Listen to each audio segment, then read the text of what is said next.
Entrepreneur, jet pilot, peak performance coach, and best-selling author brings you Living Outside the Cube, where great thinkers and doers of our century talk about how to help you be your best. Here is your host, Fabrizio Poli. Okay, hi everybody, welcome back to another episode of Living Outside the Cube. Today we're in connection with Dave Checketts, who's talking to us from Connecticut in the United States. Dave's got a very interesting career. He got his MBA at BYU University, then started off at Bain & Company, went on to become the president of Utah Jazz basketball team, CEO of Madison Square Garden, and now he has his own company called Legends Hospitality Management. Another important thing about Dave, he's a big family man with a nice wife and lovely children, and I know that's a very important part of your life, Dave. So thank you for being on the show. Thank you. It's a pleasure. Nice to see you. Okay, so Dave, tell us a bit about when you started with Bain & Company, just straight out of university. Tell us a bit those first few steps that you made in the business world. What were they like, and who did you meet, and what kind of formed you in those beginning years? Well, having received my master's degree in business, I was really looking to get a doctorate of sorts, and that's what Bain was. Bain was an incredible 3 years for me of very intense business situations, large companies, working for very, very large companies. And I was literally 25 years old and just out of business school. And it was incredibly unusual to be sitting in the boardroom of Dun & Bradstreet or Firestone, these very, very large companies, advising their chief executives on corporate strategy. Mm-hmm. I could not have done that unless I had around me some incredible mentors, Bill Bain, Mitt Romney, Ralph Graham. These were consulting's superstars in those days. And so I learned at their feet and really just gained very valuable experience, which then led me literally at the age of 28 to become president and general manager of an NBA team, the Utah Jazz. So how did you go then from being a business advisor to sort of almost a dream job that many young people would like is running a basketball team? I mean, how did that happen? Well, I had played basketball in college. Mm-hmm. I had played basketball with a very good American player named Danny Ainge. Okay, yeah. And Danny Ainge got drafted. It just so happened he got drafted by the Boston Celtics, and the partners of the firm asked me if I knew him, and I said, of course, I played with him. So they figured I must know something about basketball. Yeah, okay. When one of our clients came along and said, we want to buy the Boston Celtics, I was given the work to do. And so for 6 months, I took an extremely smart group of young professionals, and we did a whole study on the NBA, the economics of the salary cap, the way that the drug agreement was going to try to rid the league of harmful drugs, the value of franchises. Mm-hmm. But mostly what we looked at was what makes a great franchise versus one that just can never win, can never get out of their own way. Mm-hmm. And we drew some very significant conclusions along those lines. And my mentor became a man named David Stern, mm-hmm. who later would become commissioner of the NBA. But I met him while I was at Bain, and he was enormously helpful to us in figuring out the answers to our questions. Mm-hmm. And so we became very good friends. And when our client decided that the asking price of the Boston Celtics of $23 million mm-hmm. was too much, it's probably worth $1 billion or $2 billion today. Yeah. But back then it was too much. And David Stern asked me if I would, at that point, finding out that I had grown up in Utah, mm-hmm. asked me to go back there and actually take the franchise over and try to turn its fortunes around. Okay. So what problems did the Utah Jazz have when you got there? Well, the Utah Jazz were a misnamed orphan franchise. They had started in New Orleans, and jazz, the name Jazz means something in New Orleans. Of course, but not in Utah. Doesn't mean anything in Utah. Yeah. They were not well supported. They had never had a winning club. They had traded away their best assets, Dominique Wilkins to Atlanta. They had traded 2 draft picks to the Lakers. Mm-hmm. And one of those draft picks for the Lakers turned out to be a fella named Magic Johnson. Wow. They were the laughing stock of the league. And so it was an enormous challenge to try to get more than 6,000 people to come to the games. That's all that was coming to the games. The Jazz were actually being outdrawn by the minor league hockey club, the Golden Eagles. I mean, it meant, it was embarrassing. And the Jazz were deeply in debt. Mm-hmm. They had an owner that did not have enough financial resources. And so numerous problems, near bankruptcy, and yet it posed a great opportunity for me. Yeah. So what were the first things you did then to turn the whole team around? Was it changing the coach? Was it a financial thing? I mean, what number of things did you do to? Well, it changed the philosophy, first of all. Yeah. That we were going to be in the league, in the NBA, to win. Yeah. That our whole philosophy was going to be around winning, and winning would bring people back to the stadium. Yeah. And would interest people. College basketball in Utah was way more attractive to people than professional basketball. Yeah, well, the BYU basketball team is pretty good, aren't they? Yes. Yeah. Very good. Yeah. And the University of Utah and Utah State and Weber State, they all had good programs. Yeah. So children grew up in Utah wearing one of those college teams on their shirt, BYU, Utah, and never the Jazz. Yeah. The Jazz were just not part of the mainstream. Okay. So we went to work on the player strategy. I did not replace the coach. Coach was a very good coach. He just needed horses. He needed yeah, of course. You got bad players, you can't win. No. So we changed that. We changed the whole business operation. There were people who had been in the front office of the Jazz for many years, and they just had a losing mentality. They were used to losing, and that's the way they saw the world. So did you go in and interview everybody? I mean, how did you figure out who to keep and who to let go? Well, that's the first thing I did, was get everybody in my office one at a time. Yeah. And listen to them. And I asked them a series of specific questions. Okay. Could you share maybe some of those questions with us that you asked? Sure. I wanted to know their work habits. Mm-hmm. How long were they working? What time did they get to work? How late would they finish? What kind of intensity was around it? Mm-hmm. I wanted to know who they thought were the valuable, what were the assets of our franchise. Tell me what we do well and what we don't do well. Okay. And tell me your role in what we do well. Mm-hmm. So it was kindly done, but the questions were quite ambitious, even aggressive, some people thought. Okay. People thought I had come west with an Eastern mentality. Oh, you were like Donald Trump, you're fired kind of thing.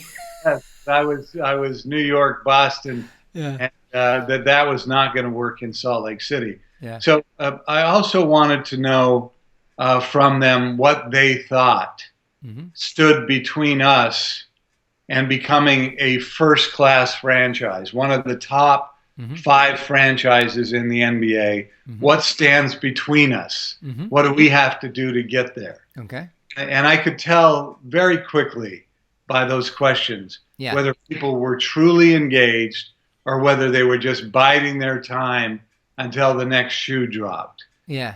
if I found them biding their time, I gave them a nice severance and a farewell party and asked them to leave, because I needed people, first of all, that were going to be loyal to the cause, and that were going to be willing to follow my leadership.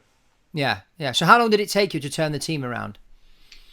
Well, we got lucky very early. We started to wake people up in the community by a much more ambitious community relations campaign, a very clever advertising campaign.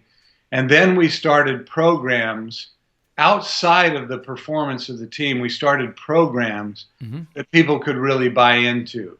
Okay. One of them was I started a youth basketball league where kids could play organized basketball, good officials, and they would get a Jazz jersey and Jazz paraphernalia.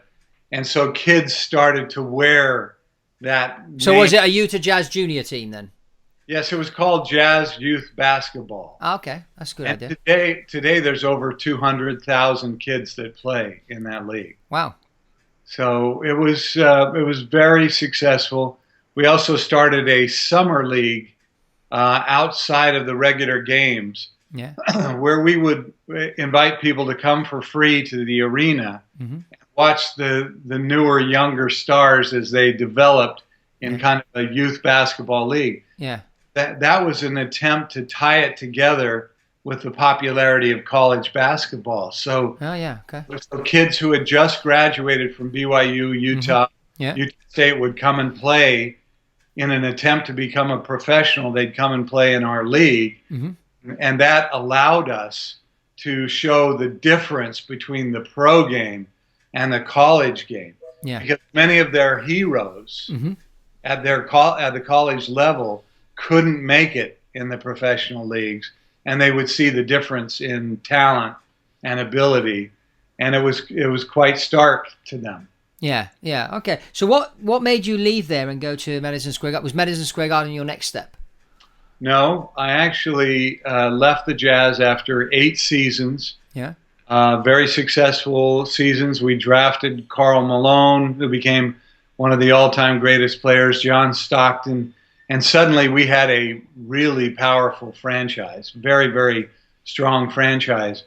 And in 1988, we took the Lakers, who actually won the championship that year, but we took them to a 7-game series and lost in Game 7 just by a few points. And everybody named us, the best young team in basketball. Yeah. So I had put the franchise on solid financial ground. The arena was sold out every night. We were in the process of building a new arena. And I felt like much of the challenge that had been there for me initially was gone. Yeah. And so David Stern actually asked me to come back to New York to be his deputy for all of his international growth. So I actually went to New York to work for David Stern in the NBA, and I did the first games ever played outside the U.S. in Japan, in Tokyo. The first 2 games, which involved the Jazz of all teams. Okay. They came over and played in Tokyo.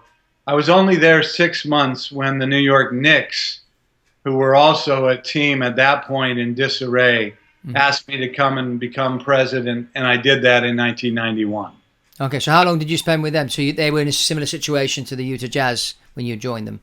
Yes, with the exception they were not in financial trouble at all. They just had lost the confidence of their fans. Yeah. And it needed a turnaround. So I took over in 91 and then was elevated to CEO of the entertainment company Madison Square Garden in 1994. Yeah. How different was it working with the Madison Square Garden than with the actual teams? Well, it's very different. The Garden is an entertainment company. That included the teams. Yeah. So now instead of just running the Knicks, I was also running the New York Rangers hockey club. Yeah. It's a very popular club. and I had never put on a pair of skates. Yeah. Or never skated at all. So it was a challenge for me. And then I inherited a very large television network called MSG Network, and between all of those things, and then later buying Radio City Music Hall, we became a $4 billion entertainment company that was like running a small nation because it had all of these different states. Yeah. But it was a great time, wonderful time. Yeah, and then from there you went to create Legends, right? No, Legends came later. I created my own business called Sports Capital Partners. Okay. We bought the St. Louis Blues of the National Hockey League. Yeah. And I launched a business that's near and dear to people in the UK, at least, in football. Yeah. We call it soccer over here. Yeah. I put a team in my own hometown, Salt Lake City, and we called it Real Salt Lake. Yeah. That's good. And Real Salt Lake won the championship in 2009. Yeah. I built a soccer stadium in Salt Lake City for the team. Yeah. And it became very, very popular there. Yeah, well, the MLS is really picking up. I mean, the quality of the games. I mean, we've been following Toronto FC because as a player that we used to play for the team I support in Italy called Juventus. And Giovinco, he moved over to Toronto. And it's the first time where one of these top players in the world, still in his prime time, goes to play for the MLS. Because usually they go like retirement, like Pirlo has gone to play for New York. So we've been following the games, and I'm a big fan of football or soccer, as you guys call it. And so I watch it with my boys and that. And it's the quality is really, really improving. I think once they go from three designated players to 5, which I think they should do, that will really take it up there on par with the leagues over in Europe. It's going to be a challenge for that league because there are still owners losing significant amounts of money. I hope the commissioner, Don Garber, can convince people to take a step in that direction because, to your point, it's all about talent and the quality of the game. Yeah. But the league has grown carefully. Yeah. And average attendance is very strong. Yeah. I sold my club in 2013. Yeah. And it was in 2011 that I bought Legends. Yeah. Okay. Yeah, because as you said, it's all about the players, isn't it? But I've been observing the US national team, which over the last 2 to 3 World Cups has really improved the quality of play. And I think you've got a very good coach there. I mean, Klinsmann is a clever guy. He won the World Cup for Germany when he was a player. He's very into psychology as well, because you've got to get in the heads of the players as well. It's not just a physical thing. It's also up here, as you know yourself. And I think, I personally think over the next 2 to 3 World Cups, we will see a US win. I hope so, because that would make the biggest difference for MLS. Yeah, but I mean, when the World Cup was on last time, we were in Las Vegas on a holiday with my family, so we watched some of the games and we were out and talking to people, and we noticed there was a lot of Americans watching the World Cup. Yes. So there's a more following, and now with the Latino population increasing in the US, obviously they're more into soccer than baseball and other sort of American sports. So I think that will probably help. But definitely, I think getting designated players from 3 to 5 will make that jump. I think that's right, because teams like New York, like Toronto, like Vancouver, or LA Galaxy, they've got the money. They've got the money, and they'll spend it. Yeah, they'll spend it because they know that it will help the league. Yeah. So how different was it managing a football club compared to a basketball club?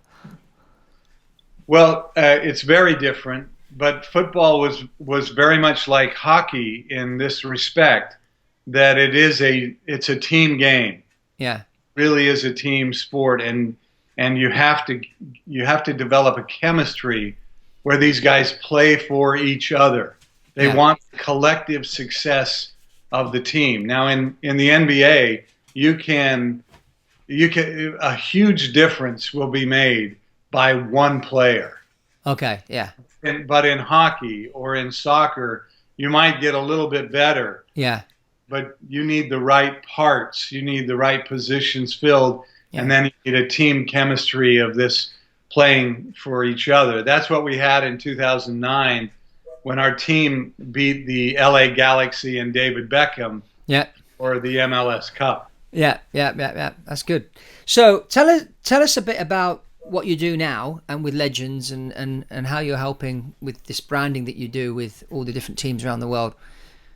Well, Legends is really just, it's a food and beverage, a sales business, a merchandise business provided for teams. So that's what we do for Manchester City. Mm-hmm. Do all their food and beverage. We help with their merchandise. We've supplied to them salespeople to help them sell out their stadium. Mm-hmm. So it's really just a blue chip service provider, Legends is. And actually, I've been there for 4 years since I bought the company. And my biggest project there has been to build out the top of the new World Trade Center in New York. Mm-hmm. So we've just built an observatory there that we opened this year. Mm-hmm. It will, many people from Europe, from the UK, have come to go to the top of the new building because obviously it's an emotional experience that we put the building back up. We only put one. Yeah. It's not Twin Towers anymore. Yeah. We put a building back up, and there is now for people to get a really nice place to go up and see the views, to have a nice meal. That's all presented by Legends. And that's what I've spent the last 2 years on, is getting that right. I'm really very proud of it, and I invite people to come and go up to One World Observatory. It's called. Yeah, great. Find information at oneworldobservatory.com. Uh-huh. When you visit New York in the U.S., it'll be really one of the special parts of your visit. Wow, great. So tell us a bit about your business philosophy and how that's evolved over the years.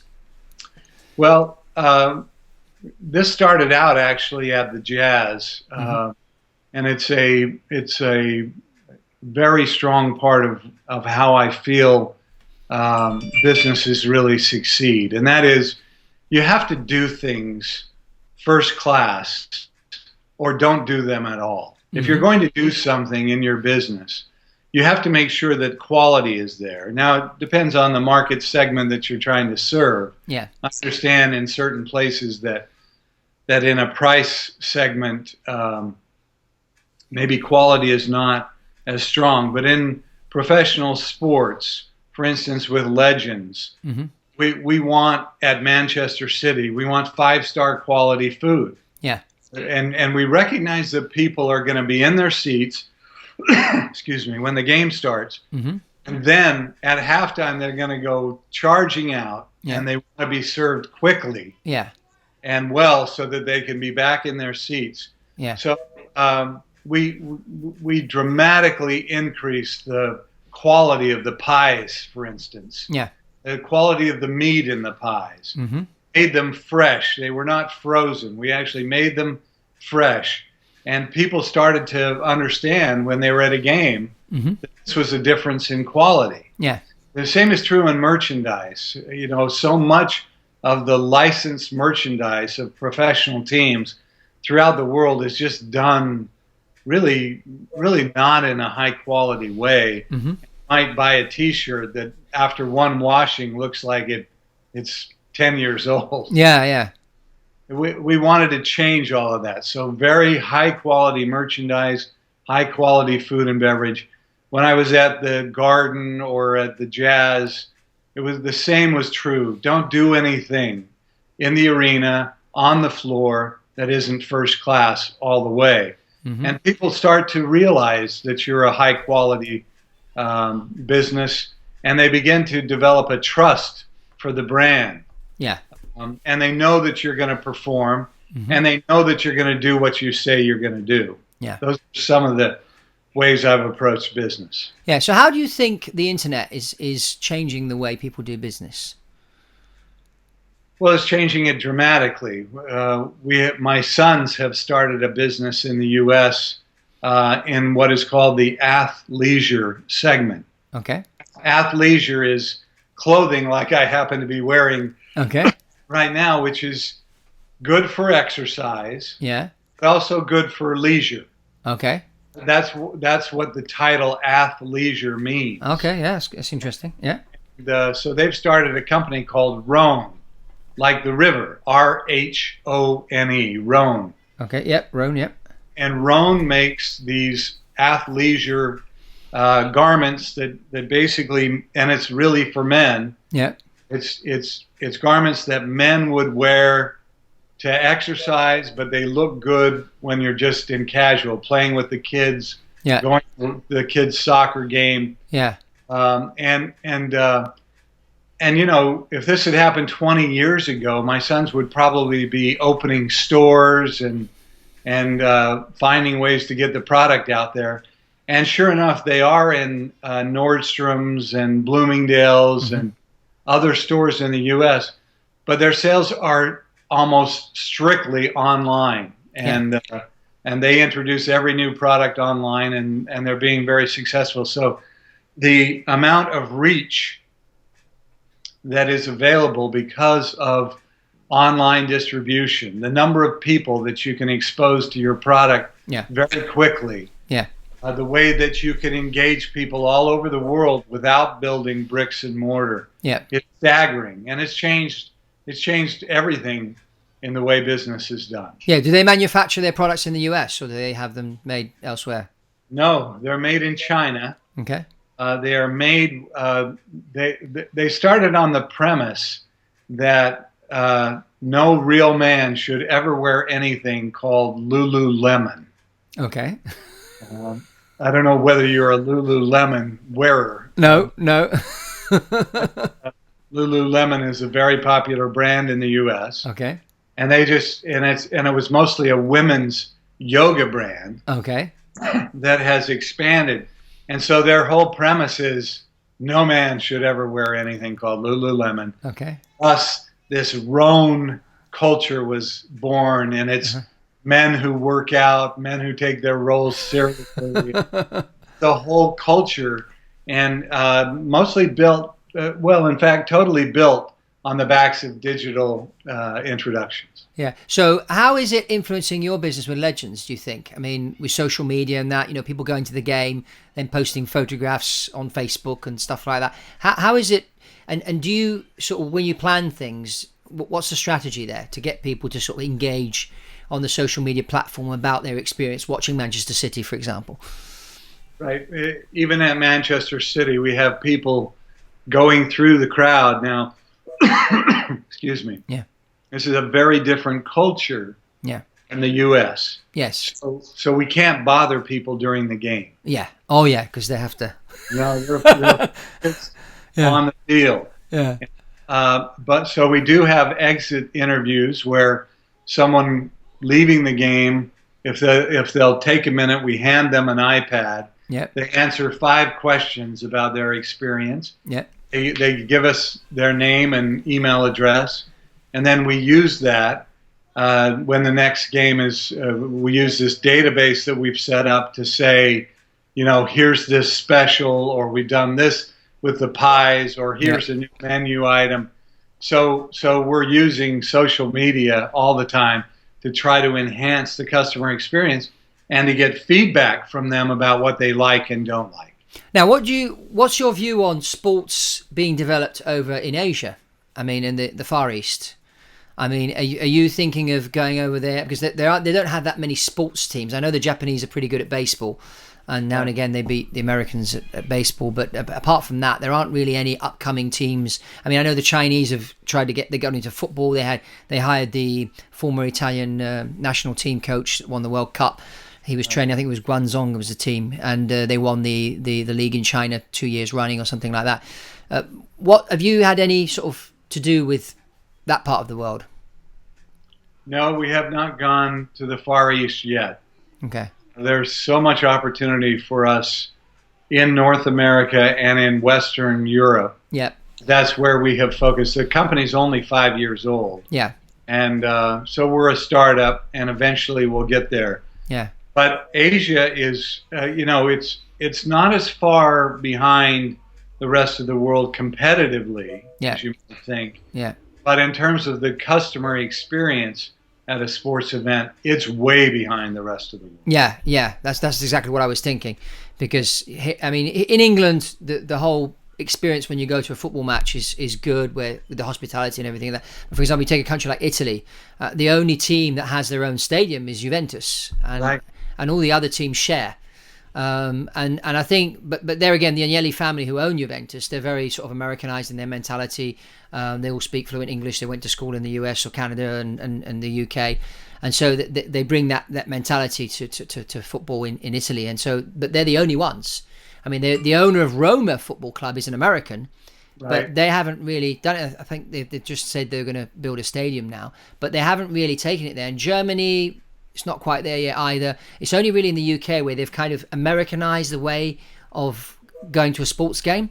So I can see where there's massive market over here for what you do.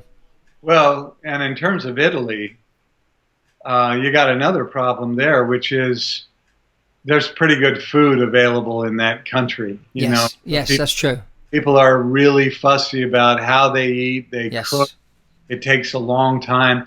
And in their minds, you don't go to a game to eat. No, you go to a game to watch the game. Yeah. Go to a game to watch the game. So at Yankee Stadium in New York or at Cowboy Stadium in Dallas, people go there as much for the experience as they do the game. I mean, a lot of them in the suites, it's a whole hospitality issue, and they might watch the game a little bit, but they're there for the social aspect of it all, eating, being Okay. friends, and the game is like number 3. Yeah. That's interesting. Yeah, biggest cultural difference, isn't it? So Very much. yeah. How has your family influenced you all the way along this career path that you've been telling us about?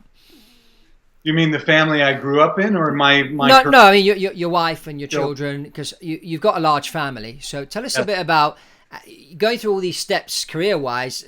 At home, the family's growing, and so that's an interesting aspect. I always think, yes, you have to look at the individual, what they do on the job, but sometimes what they do outside the job has more influence on the job itself than what they actually do in the job. Well, my family has been a really key part of my career all the way along. I have 4 sons and 2 daughters. All of the sons literally are in the sports business someplace. They are. It's how they've lived their life. They've scouted for NBA teams. I have one son now who is a really powerful media player in Salt Lake City. He works for the Jazz now, and he has his own afternoon talk show on the Jazz radio station to talk about the NBA. And then he does pre and post game for the Jazz, and he's very happy and doing well. And then I have these 2 sons that have opened the athleisure company, Roan. Yeah. And then I have my other son is at the Wharton Business School. Mm-hmm. He's finishing up this year.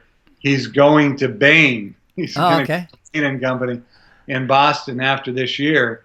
And then his hope is to someday run a club. So between the Jazz, the Knicks, the Blues, Real Salt Lake, even Legends, they've had really interesting experiences around sports. Yeah. And I'm going to let you in on, it's not a big secret because it was announced just a couple of weeks ago. I am selling my interest in Legends now. Okay. I'm going to resign as chairman and CEO of that company because I want to get back into sports ownership. Yep. And I hope to involve my sons this time around in the aspects of owning and running sports clubs. So you're going to go, what type of sport you're going to go into, or you haven't decided yet? No, I have. The NBA is my first love. Yeah. It always has been. Basketball was my sport growing up. Yeah. There's not a lot of opportunities to buy NBA clubs now, thanks to Steve Ballmer, who paid $2 billion for the Clippers. Yeah. And made everybody think their franchise was worth the same amount. Yeah. So I'm looking at opportunities in baseball. Okay. in football, soccer, Okay, yeah. necessarily the NFL, because you have to have a very big checkbook for the NFL these days. So Yeah. that's out of my league. But I still love basketball, hockey, soccer, and I love baseball too. And as the opportunities present themselves, Mm-hmm. both domestically and in Europe, Mm-hmm. I'll pursue those. Yeah, so soccer could possibly be the one. Oh, I think so. Yeah. I love the beautiful game. Well, in particular with MLS and the potential that it has, and it will grow over the next few years. I mean, you can just see it. I mean, the Italian national coach, Antonio Conte, who was coach for Juventus for 3 years and won the Italian league 3 years running, he said when Giovinco opted to go to MLS, he said, great choice. He said, MLS is the future. And this guy is someone that understands football. And he said, I would like to coach in MLS one day. So if you ever do buy a team, he's one as a coach to consider. What is his name? Antonio Conte. Mm-hmm. Yeah. So yeah, it's interesting times. So about your family, what challenges did you go through business wise, and how did your family and that support at home help you get over those obstacles? Well, professional sports is interesting because you deal with a whole different kind of a person. I mean, these athletes are enormously talented. Mm-hmm. They also have a very high opinion of their own ability. Yeah. They're represented by agents who try to get them every last dime. Mm-hmm. And so it creates problems. It creates difficulties. It's a headache. It's a constant headache. Yeah. It's one I happen to love, but it's a constant headache. So, for instance, when I hired Pat Riley, one of the all-time winningest coaches in the NBA, Mm-hmm. to come to New York, he 4 years into his contract, he decided he wanted to leave and go to Miami, to the Miami Heat. Yeah. He had another year left on his contract. Mm-hmm. But he ignored it. He illegally negotiated with the Miami Heat. Mm-hmm. And he left the Knicks in a very bad way. Yeah. And so I had to initiate an action against him, to bring an action against him and against the Miami Heat. And it turned out to be 6 months of really bitter and difficult communications and legal proceedings. Yeah, plus with being in sport, I should imagine every time these things happen, it's all over the newspapers and TV. Oh, yes. So when you go out to the supermarket, people are asking you. It's not like if you're like in my business, I buy and sell aircraft. If I sell a plane, my next door neighbor doesn't know. It's all done quietly, and I like it that way. Right. But in the business you're in, it's very public.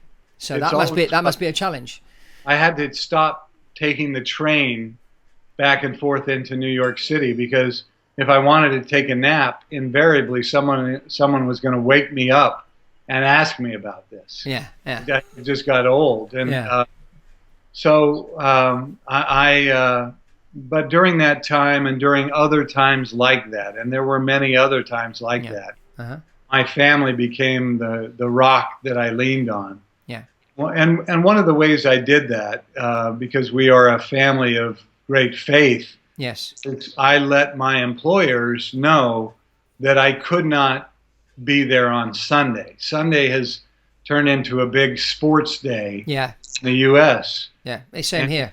And I just said I won't be there. Sunday is an important religious and family day for me. Yeah. It's where I get my bearings back. Yeah. It's where I recognize who I am, and I won't be to games on Sundays. Yeah. And over 11 years at Madison Square Garden, there was only 2 times that I actually had to be there on a Sunday. Yeah. Didn't have a choice. But I see it in my children now. Years later, they understand the importance of Sunday as a family day and a religious day, and they are raising their families the same way. Yeah, that's it's great to hear, because a lot of people in business, they get caught up in the business thing and they end up having 5 divorces and all sorts of stuff going on. But having the family and having that support is really, really key. I remember I interviewed a guy who used to, Dieter Uchtdorf, who you know, and he was, at the time, he just retired. He'd been chief pilot with Lufthansa, and he was telling me that when he was at the Lufthansa training school in America, he ran that school for Lufthansa for 3 years. He used to interview one-to-one every single student pilot, and the advice he used to give to him, he said, when you get back to Germany, if you're not already married, find a good spouse, get married, stay faithful, because that will give you a lot of psychological stability, which will help you in your career. Yes. And We talk about psychological stability. yeah.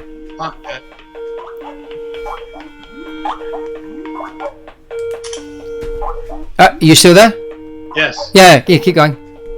So you want that in an airline pilot. You want Yes. stability. Yeah. So that was good advice, and I feel the same way about people in the sports business. Get around you people that you're committed to and that you trust, preferably that you marry the right person, and because your career is going to be up and down, no matter who you are. Yeah. You could be Michael Jordan. Yeah. You can be, name any of the great players. It's enormous psychological stress to be relied on, to have to perform always at such a high level, and you need a good support network around you. Yeah, I remember reading the biography of Sir Alex Ferguson, who was the coach for Manchester United for many years. And one of the stories that really struck me was one of the players was saying he joined Manchester United. He was 19 years old. And one day, Alex Ferguson calls him in the office and he says, I followed you home last night and I noticed you live on your own. And he said, you know something? You're 19, you're single, you're living on your own, you're playing for Manchester United. That's not a good thing, because with all the money you're earning, women are going to be at you like bees after honey. Right. He said, I suggest you go back and live with your mother until you find a nice girl to marry, and then you can go and live with your wife. And this guy said, that's exactly what I did. And Alex Ferguson was very, very adamant with his players about this. He said, because otherwise, these young people at 20, 21 years old, and they're throwing $3, $4, $5, $6, $7 million at them a year. That's a lot of money for a young person to make. And that success can really go to your head, and you see it in the papers and that. Some of these players, the things they get up to. And so I think that advice, and it must be difficult to be able to manage these young people, because they've got big egos, lots of money, and they're young, and they've got lots of energy, and they don't know where to put it. That's right. And so they need a support network. That's one of the challenges that people who run teams face, is just how to manage talent. Yeah. That's a skill. Yeah. If you don't know how to do that, or don't learn how to do that very early on, you're destined for failure. Yeah. Managing talent is everything. And it must be more difficult with a sports team than it is in a normal conventional business. Without a doubt. Because the egos are bigger. Yeah. And the demands and part of it is our own fault. We now pay these players dollars that are well beyond what anybody ever thought would happen. Yeah. And you see what's happening in the transfer fees. Yes. Premier League. Yeah. And in the Bundesliga and in La Liga. These guys have way too much money. Yeah. Way too much free time. Yeah. And they need a support group. Yeah. Yeah. So that must be probably one of the most challenging part of the business that you're in, is this whole psychological side of the players and keeping them sort of on the ground and not flying in the air all the time. Definitely is. Definitely. Yeah. Okay. What advice would you give to somebody today that's starting out in business? What 3 things would you, anybody that's watching here today or listening and they're thinking of making that transition from being an employee to an entrepreneur, what 3 things would you suggest that they do? Or maybe not do? I think the first thing is to get all of the best education you possibly can. Mm-hmm. Don't shortchange yourself. I know that you hear stories about entrepreneurs who dropped out of high school and are now billionaires. Yeah. But those guys are really the exception. Yeah. And even they, if that's the extent of their education, at some point they're going to run into issues that they can't resolve. So I believe strongly in a college degree and even a master's degree in business or in law school. Yeah. And I think education is really, really important. All of my children have gone to graduate school, and I just think it's really very valuable. Yeah. So that's the first thing. The second thing is there is no substitute for hard work. Yeah. And if you're planning on working 20 hours a week, it's probably not going to work. Yeah.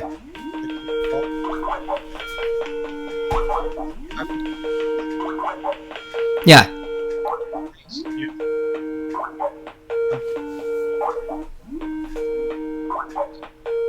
I've got someone trying to come in here. I'll get them in a minute as soon as we finish. Okay. Yeah, you were saying?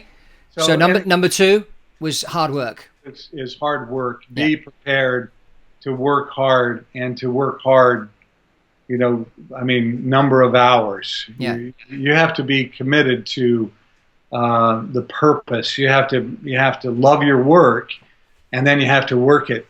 It's hard work. So learn to work hard. Learn good habits of being at your desk early, of staying there late if you need it, and whatever you're focused on. Be prepared for a lot of very hard work.